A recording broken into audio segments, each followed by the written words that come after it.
Okay. We are live. I guess the question is always going to be, is the volume working on the audio? So let me know in the chat. Are you hearing me? Every time.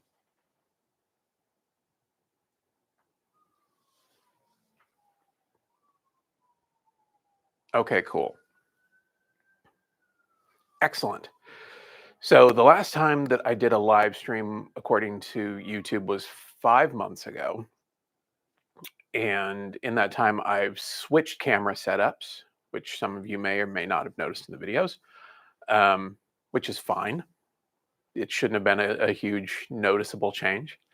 But this is the first time doing a stream with the new camera setup, and it's a little different than normal. So glad to see that everything is working a-okay. Give it a few minutes to let some folks get up in here. And then I will jump into the questions, which there were a lot this time around. Usually there's not a ton. But you guys showed up and gave me all sorts of questions to answer, which should make for an interesting live stream. Mainly because I just could not, for the life of me, come up with a good project video this week. Sometimes it's just not there, you know?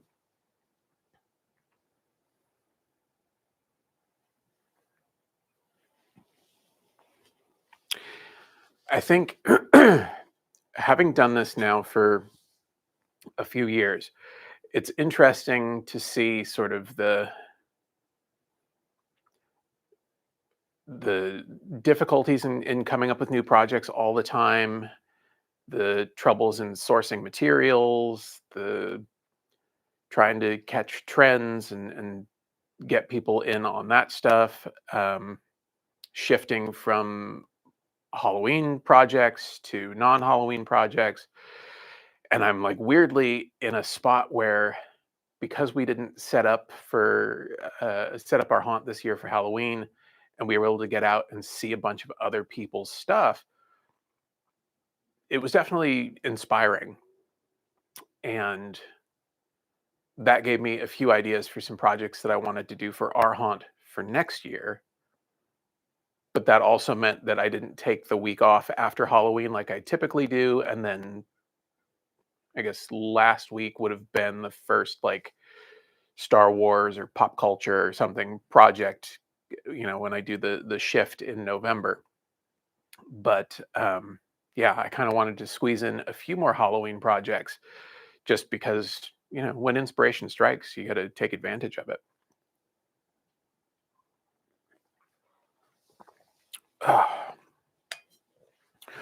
You can also tell it's November because the hat is swapped out for the beanie.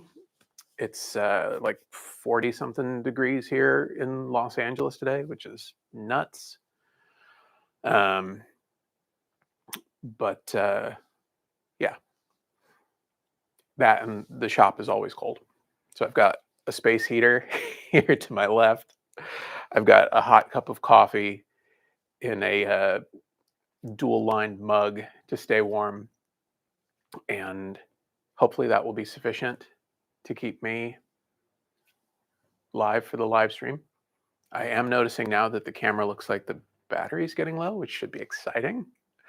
And with that as an indicator of time, this may be a shorter stream than I expected. I'm just going to jump into the questions, and these came from all over the place. There was some from YouTube community, some from Instagram, some from Threads, some from Blue Sky, some from Facebook. Too many social platforms to manage. So if I missed your question, it's not that it wasn't a good question. There's too many places that I posted it and didn't get around to seeing all of them. I'm just going to kind of go with these in no particular order. So somebody asked, and my apologies for leaving out names just because a lot of people have handles on different platforms and etc.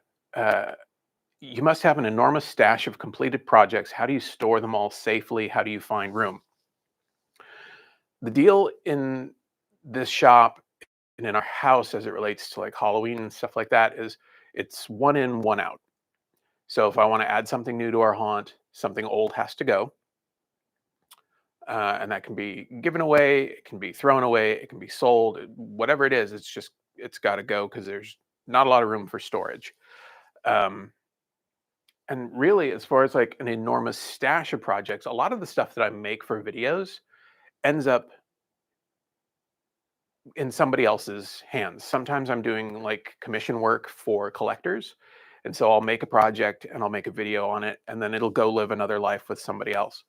Um, I also, as a collector of props, will only keep things long enough um, to the point where, like, if I stop getting enjoyment from looking at that object, then I know it's time for me to like sell it or get rid of it or whatever that might be. So the shelf life is not as long as you may think. And as a maker, I always like a new challenge, and so being able to sort of cycle through stuff, kind of like museums do, where they just have, this is on display for 6 months and then it's off to somewhere else. I kind of look at it the same way. So that is sort of how I deal with housing all of the stuff that I make. Let's see. In terms of 3D printing, do you do more filament printing or resin printing? It's kind of a mix. Sometimes a particular project requires one versus another. If I'm doing small things where I know that sanding is going to be difficult, I will absolutely try and print it in resin where I know the resolution will be much finer. If it's something big that's larger than my resin printer, like a helmet or something like that, I'll definitely do it on a filament printer. Um, if I'm mocking something up and I just want to see whether or not it works or if pieces will mesh together, I'll pick whichever is going to get me the fastest result. Um, so it's kind of a mix of both, and I think they both have their place um, in my workflow, mainly for that reason. But also, it's just nice to have different tools at the ready whenever you may need them. And speaking of 3D printing, this question is about 3D modeling.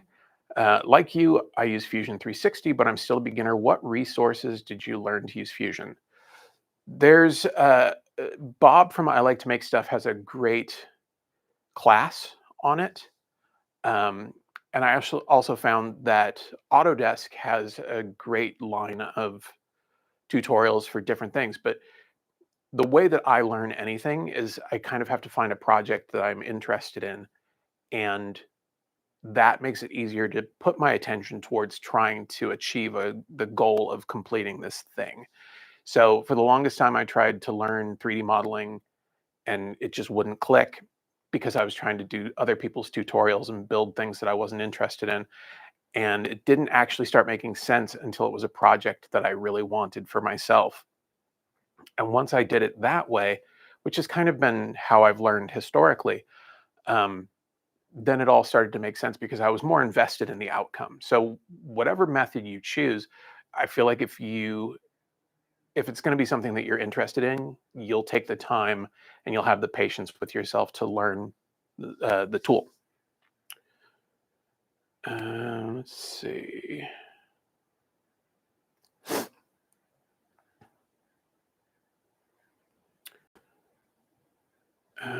Have you ever thought about doing injection molding for any of your projects?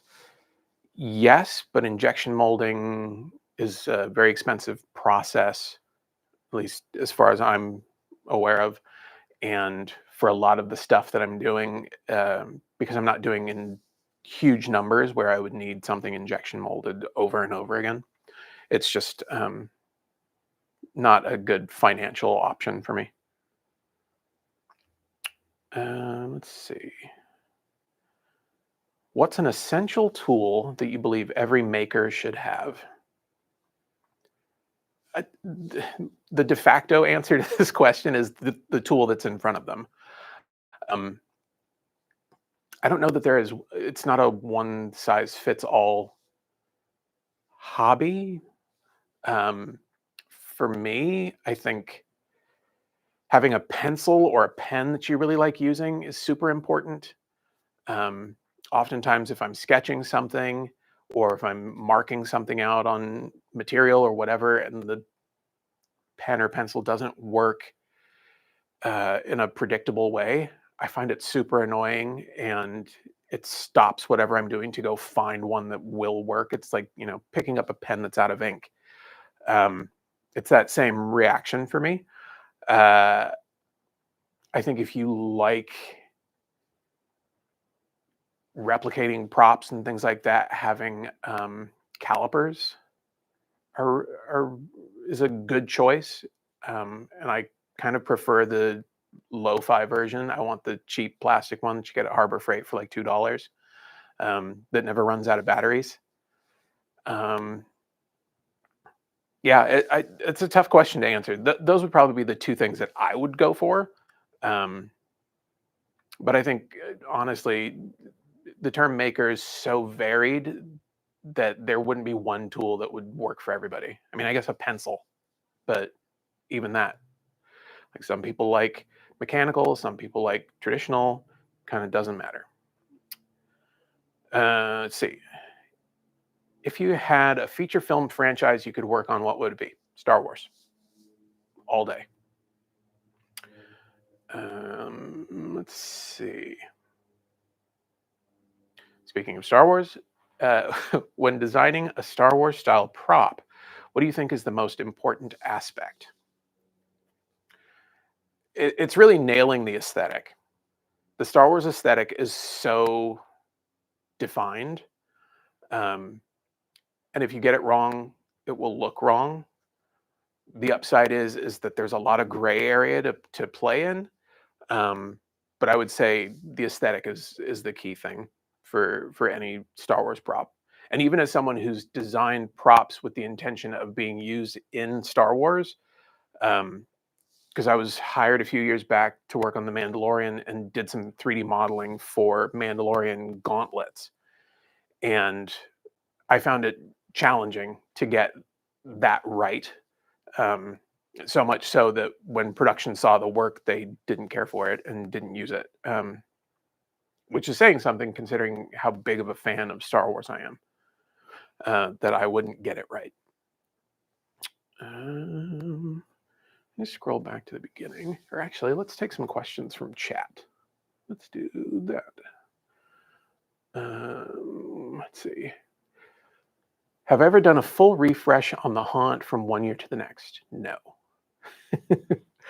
um, I like to build on our theme rather than start a new one over and over again. And in my mind, it helps to create a better story. So, like the last couple of videos I've made, I think help to sort of flesh out the idea of our cemetery a bit further and kind of add to the aesthetic.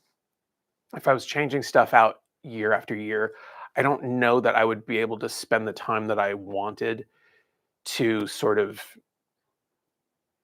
get into the nitty gritty of those like dumb little things. Like one of my favorite things that we added to our haunt, and I made a video on it a couple of years back, was the perpetual care ground stamp stake. I'd seen one at a cemetery years and years ago, um, and they're not all that common in the LA area, but back east they're quite common. And I love it because it's like an interesting little detail. But if you're having to refresh everything, those kinds of details just get passed to the wayside. There's like no way to do everything, unfortunately. Let's see.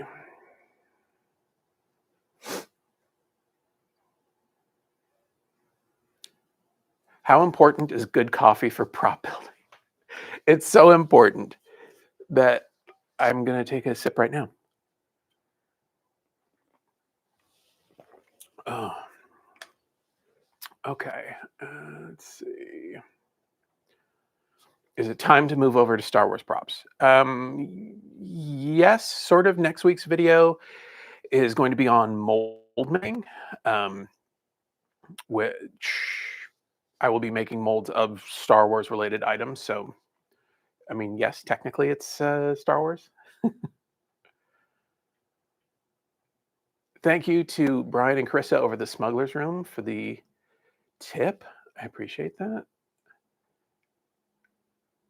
And to my new friend, Neil Saavedra, who has a radio program over on KFI here in LA. And he uh, had me on his show, a couple weeks ago, just before Halloween, to talk about Halloween. So thank you, Neil, for the super chat. Let's see, what else? What else? What else? When did you start making props professionally? I don't recall the actual day. I mean, honestly, the minute someone pays you for something you've made, that's you are a professional prop maker, as far as I'm concerned. Um, I think for me, it started around the same time that I started making videos because I was in between gigs and um, just needed to bring in some extra money and also to keep myself engaged. We were in the middle of a pandemic, and um, it's it was very easy to just sort of go way down the rabbit hole into all the doom and gloom. And so making these videos and making props and eventually making props for other people really kind of helped to navigate that time. Let's see. Okay, we're all caught up. Let's see. This is, I was saving this one until we were kind of in the middle of it. And who knows with how much longer this battery will last on the camera. What's the biggest misconception viewers have about builders like you putting out weekly content? I imagine it has to be a belief that you're only promoting products being sent to you for free. Well, this is the YouTube is a weird place, right? Because on the surface, it seems like people who make YouTube videos have access to all sorts of stuff, which is true and not true. As a smaller channel, which I consider myself a smaller channel still, I don't have access to all the things that someone who has, like, let's say, 1 million subscribers would. 1 million subscribers, much more enticing to advertisers and brands and whatnot. Have I worked with brands who have provided me with products and equipment and stuff like that for free? Absolutely. It's a total blessing to be in this job and to have someone believe in you enough to want to send you stuff. But like, YouTube is not a huge money maker for a lot of people. It's like part of a much longer conversation, but it's I think people who make content, there's one or the other. You're either like a normal person and you just want to be able to try stuff and share stuff with the people that watch your videos, or you're a person whose sole purpose is to just like continue to try and get the next thing to talk about it, whether you believe in it or not. Everything that I've used on my channel is something that I continue to use in my day to day and stuff that I'm not using for video content and stuff that I'm making for clients. Um, so, take this as the notice. If you see me using something in a video, it's because I actually believe in that product or I've had great experiences using it. And therefore, I feel like I can share it with you guys because you will also have a similar experience. Um, yeah, YouTube is it's a challenging place. I know that kind of went off the rails a little bit, but it's yeah, YouTube is it's like not the moneymaker it used to be, but also this is like the greatest job I've ever had that doesn't really pay me a ton of money. Whatever. I to be able to make videos every week and to share that stuff with the community that has rallied behind me is it's I couldn't be more grateful for it. So anyhow, um, enough on that little diatribe. I can mark that one off. Um, how do you create when your heart's just not in it? You have a live stream. um, i- Honestly, so much of doing this is much um, like going to the gym or something like that. Like I don't there's not a lot of people who are just like super gung ho about going to the gym, but they know that if they miss a week, the following week gets harder to go to the gym, and the week after that even harder if you like create a habit for yourself. And when you start missing time, it makes it harder to get back into the swing of things. I've noticed this like if we've taken vacations or something, or I've missed a week, or like when I had COVID and wasn't making videos, that was really challenging to like get back into the swing of things.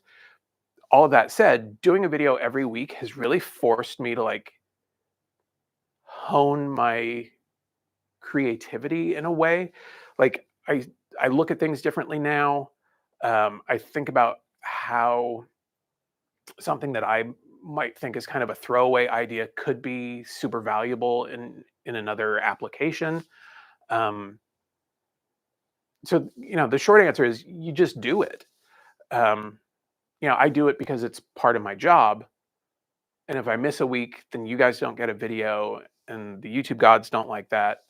Um, but also, it just makes that next one more challenging. So you kind of have to just like power through, which I wouldn't necessarily say is the answer for a lot of things. But I think creativity is one of those things where sometimes you have to make something that sucks in order to make something that's great the next time. And I think, yeah, there's been plenty of weeks where my heart hasn't been in it. And if I watch back old videos, like I can absolutely see which of those projects it is. Um, but I think if I didn't, it would just sort of compound and kind of get worse. Let's see, what do we got here? Any plans for future Fusion 360 tutorials? Um, I would love to. I think Fusion's super interesting. I think it's one of those tools that we all kind of look at a little backwards. Maybe not everybody. A lot of us look at backwards, and that makes it seem really overwhelming. And I'd like to think that as somebody who kind of doesn't think in the right way about a lot of stuff, um, having more of an abstract approach to how to create models might be beneficial to people. I just don't know that there's enough people that are super into it. So I don't know. I really can't say enough good things about Bob from I Like to Make Stuff's Fusion tutorials. I would definitely check those out. They're very good. Let's see. More collabs with Jasper Anderson. I would love that. Jasper is a working professional, so his time is often spent, you know, doing stuff that ends up in movies and TV shows. But I would love to do some more stuff with Jasper. Let's see. Ever consider auctioning off the projects you'd build on a live feed? That's actually a really good idea. I had not thought about that, but now I will. Let's see. Have you ever used a product that was sent to you, but you didn't feel comfortable endorsing? Yes. Yeah. Um, I had a company send me something, and without going into too much detail, it didn't work as advertised, and I didn't feel like it was something that you guys would find useful. And anytime I feel like something isn't quite robust enough to like endure the kind of set it and forget it approach that I have to a lot of the stuff in my shop. Like there's things everywhere. The fact that this is as tidy as this is, is the reason why you guys only see that that part of the shop, because everything else is just like any surface that is flat has something on it. Um, but yeah, I was sent something and I didn't really care for how it worked, and thought that it wasn't worth what they were charging for it, and so I told them that I didn't think I could do a video for them. So let's see. What would you use if you don't have any power access nearby? Uh, Hard to answer that question without knowing what it is you're trying to make. Um, how are those RGB solar lights working out for you? They're great. I use them on Halloween with no problems, and they continue to just do what they are supposed to do. Also, if you like Halloween music while you're working on stuff, or if you're like me and just like listening to it year round, go check out deadair.co. Um, it's a great internet streaming Halloween radio service that is run by Clay Rowe here in chat. I just recently found out about it because of Neil Saavedra, um, and it's great. It's a similar premise to like HalloweenRadio.net, but I feel like the music is better. Let's see. O'Calley Creek, I think you missed my question. Let's see. Where was your question? How do you encourage engagement with the props and not just kids running up, grabbing candy, and going away quickly? Okay, so Halloween night is always going to be a problem. Kids don't care about decorations and stuff like that. For kids on Halloween, it is a numbers game. How much candy can we get? So you're just not going to get any level of engagement with kids. Adults, teens, sure. Um, but those people are on a different schedule than kids are. Kids, like, I got from sundown until 9 o'clock, and I got to get as much candy as I possibly can.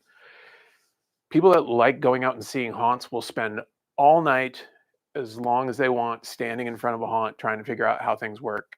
Those are the people that you need to shoot for. That stuff can be done in a bunch of different ways, whether it's like push button stuff or um, motion sensors or pressure mats, um, or honestly, like even just doing like we do with our haunt, where we've got some props that are just triggered by an Arduino and they go off randomly. But if you schedule those events in a short enough block, then stuff will happen while people are standing looking at your display. So that would be my suggestion for that. Let's see.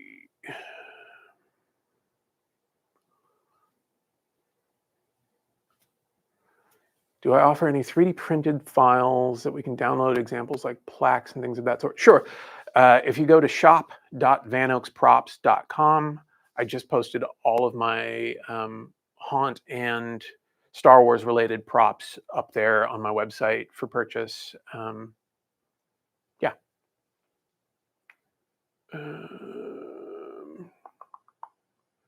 You find it difficult to grow your channel by balancing both haunt related content and your passion for Star Wars and other prop builds? Yes, but much to my surprise, there are a lot of people that like Halloween and Star Wars, and the proof is in the pudding, because Home Depot put out the Yoda, Stormtrooper, and Darth Vader animatronics um, that are both designed for Halloween and Christmas. So there's a big enough interest there, and thankfully, I mean, the Halloween related videos always perform better for my channel, because I think that's what people um, that's what most people's first impression is of the channel, because that's what I started doing completely like all year long. And then when I realized that I needed a break from doing Halloween stuff, just to like get it off my mind and free up that space to think about other things, so that when it came time to start working on Halloween again, I had fresh ideas and just wasn't burned out on the whole thing. And much to my surprise, there were enough people like me who like Star Wars. Um, and so It's been good. I mean, this time of the year, there's definitely a drop off, um, but it's not so far that it makes me want to switch back to just doing Halloween all the time. Let's see.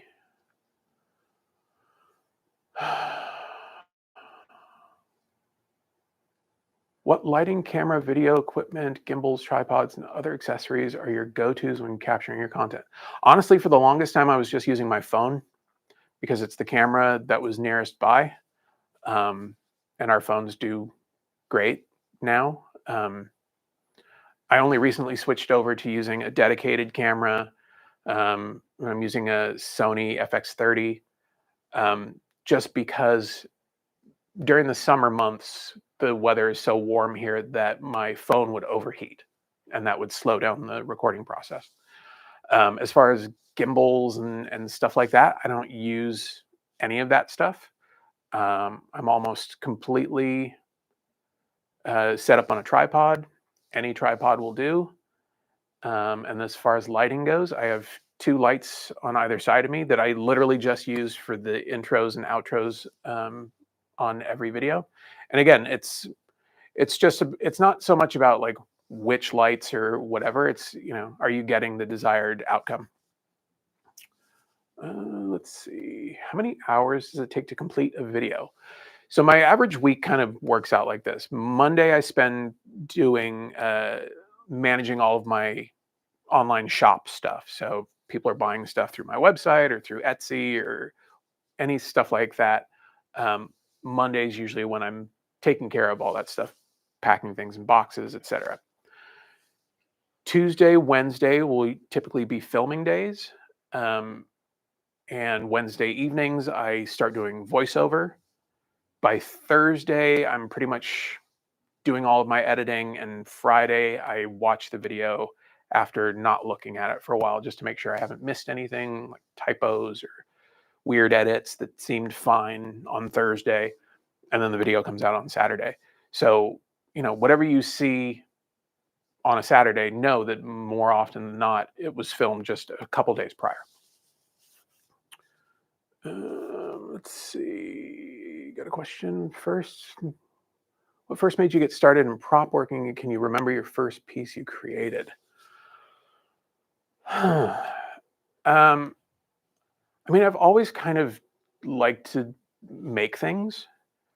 Um, I think as far as, as professional stuff, it would have been about 5 years ago. And the pandemic pushed me into kind of a career shift after working 20 years as a graphic artist. Um, let's see. How do I choose hardware, screws, nuts, bolts, washers to utilize in your projects and workshop day-to-day use? How do you keep track of what you're running low on and how do you replenish it? Um, I kind of use just whatever is laying around, unless it's for aesthetic reasons. So if I'm doing a Star Wars project, no Phillips head, no flathead screws. Um, Otherwise, anything goes. Um, and if I run low on something, thankfully there's a hardware store walking distance from the shop, and I'll just pop over there and pick up what I need.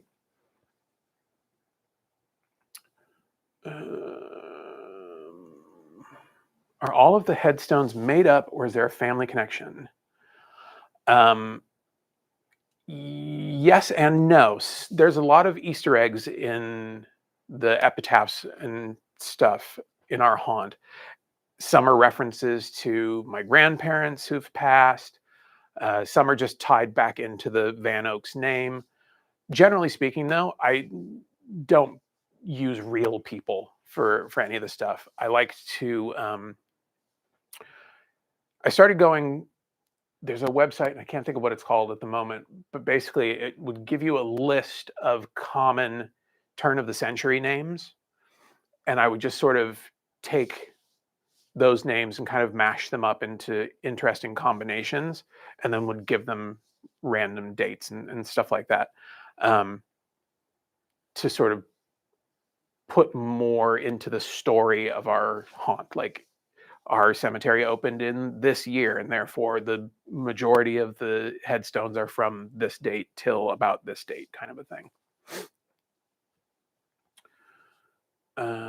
Let's see. Do I have any surprise builds in the making?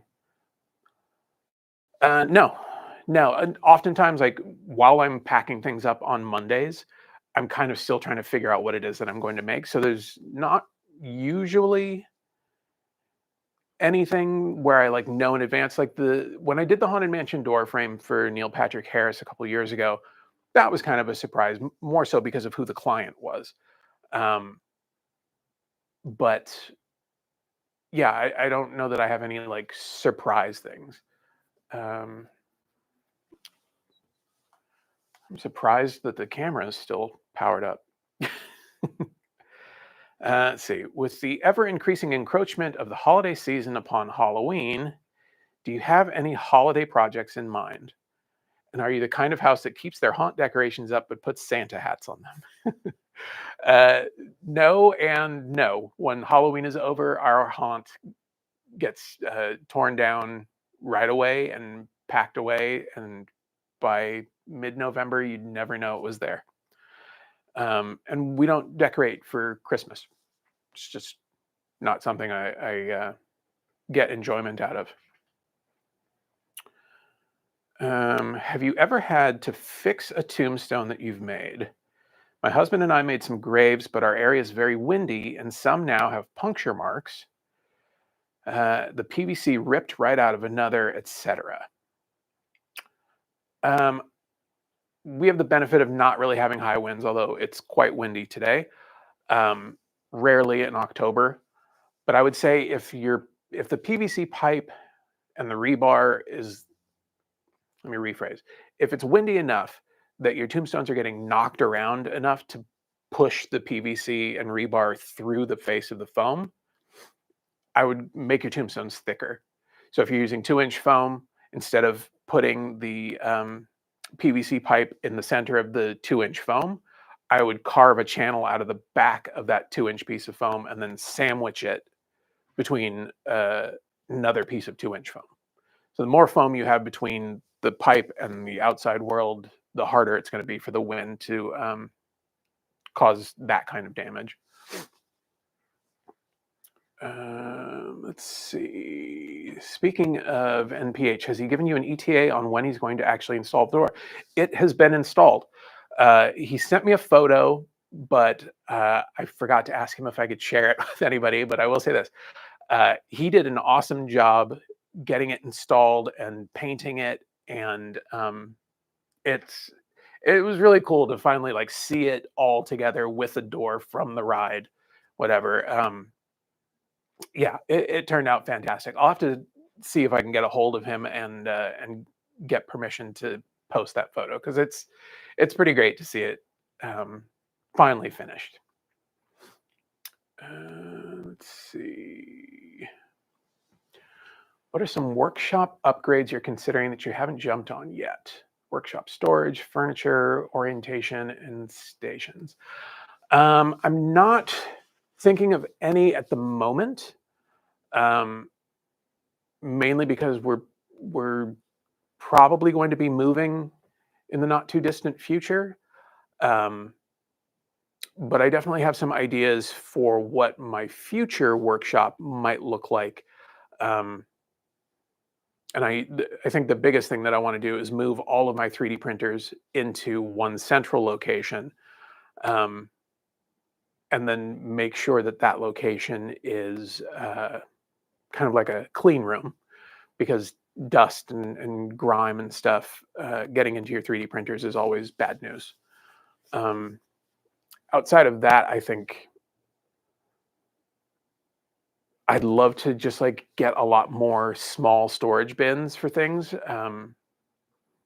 A lot of the stuff I do on the Glowforge is like small acrylic tiles for Star Wars projects and things. And it would be nice to have a place where once I've made them, I can just say, this bin is white tiles, this bin is red tiles.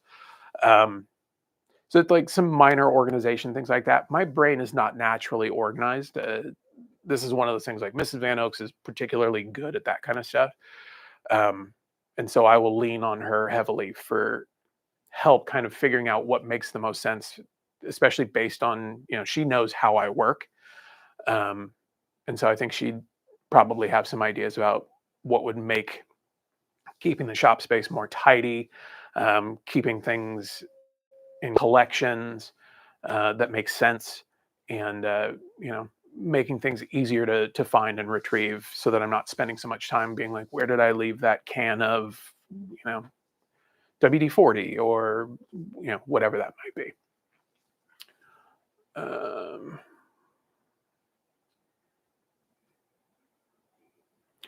let's see. Let's try and find your question, Nicole.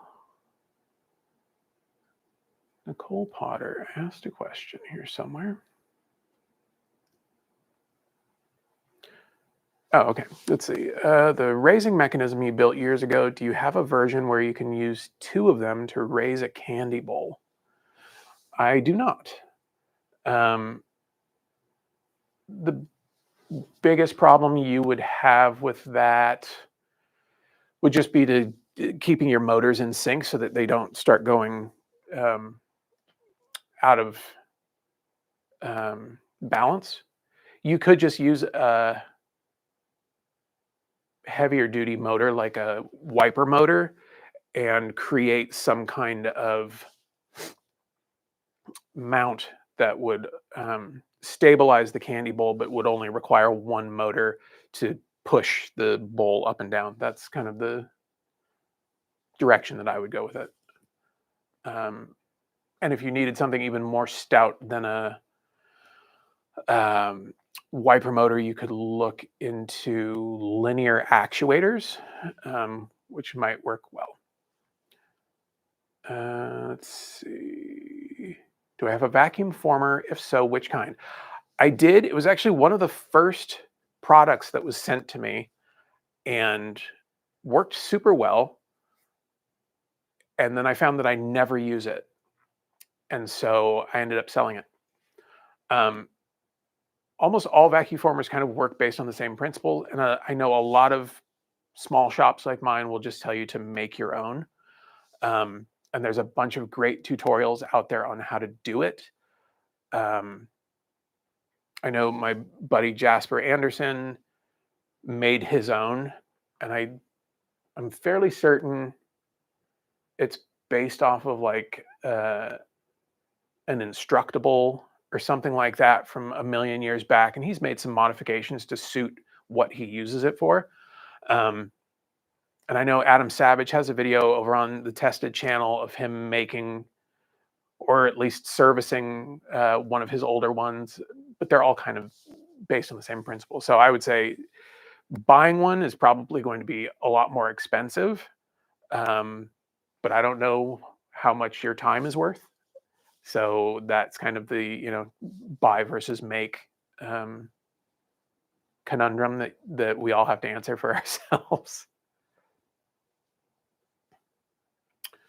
Let's see. Let's take a look at some more questions here.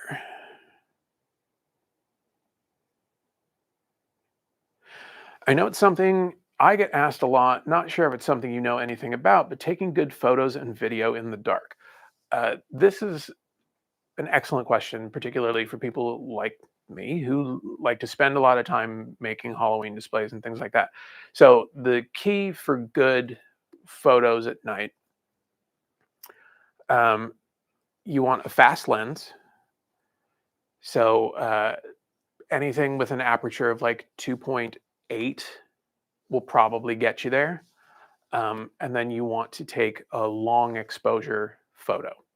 That way, the camera has more time to take in all of the light from its surroundings before it finalizes the picture. As far as video goes, if you happen to have a camera with those capabilities and that shoots video, which most cameras do these days, anyways, you could use the same camera. I often say, put it on a tripod. Handheld shots aren't great. Um, make sure that you're shooting in the camera's native ISO, which will help to keep the picture from looking grainy. And what else? I know last year I found that just using my iPhone did a great job at photos and videos. Um, so, there's some options out there. Let's see. What else do we have here?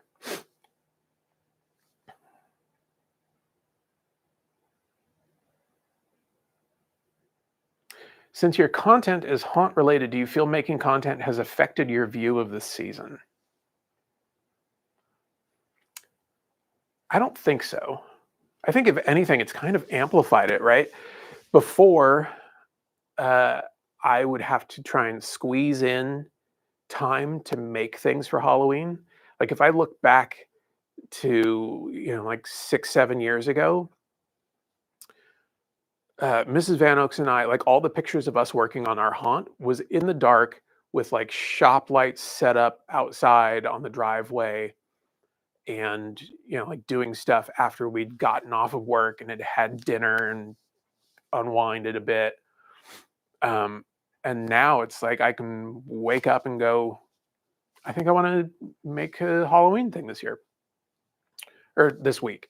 So if for anything, I think it's probably made it better because now it's like I have permission to spend my time thinking about Halloween stuff or thinking about Star Wars stuff or, you know, trying out new techniques to see if, if I mix this with that, what happens. And all of those things are sort of part and parcel of making content and making products for other people and stuff like that. So, yeah, it hasn't tainted my view of Halloween at all. In fact, it's probably made it better. Let's see. What mic do I use for voiceover? I use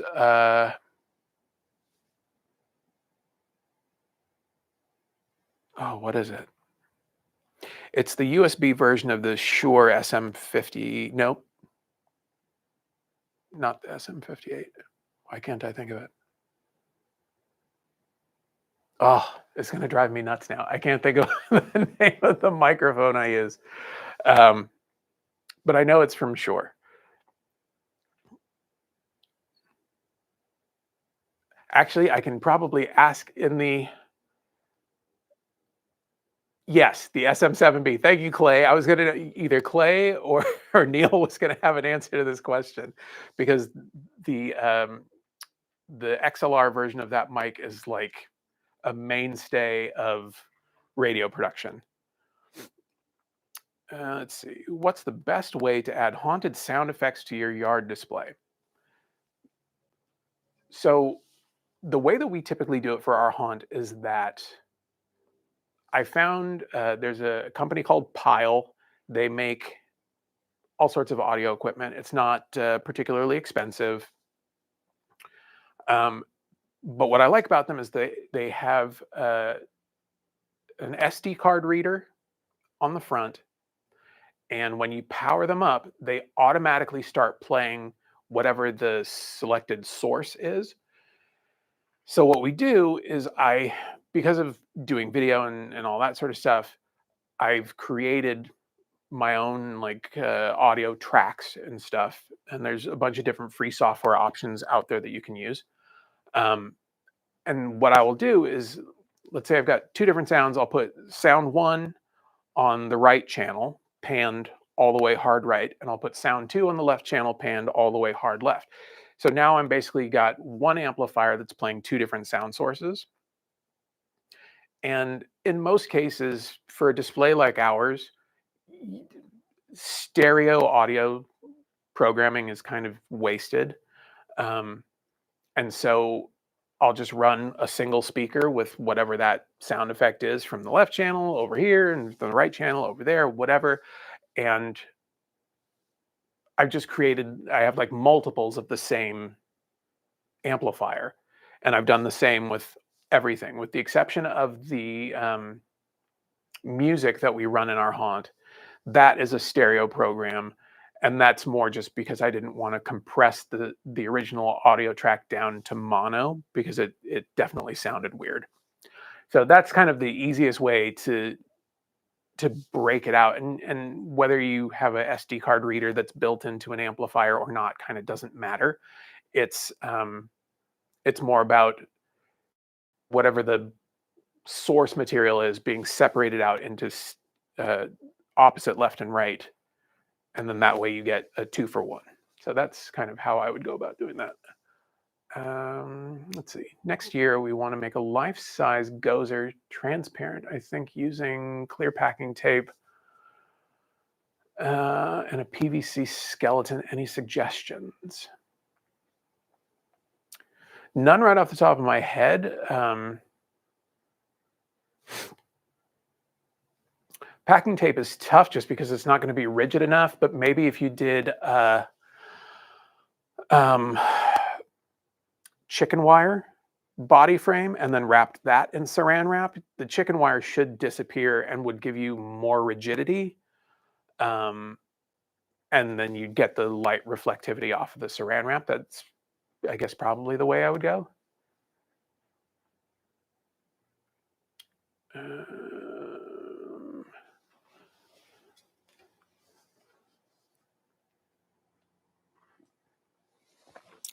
Okay. So there's 9 minutes left before I let all you good people back to your weekend. Let's see, what other questions?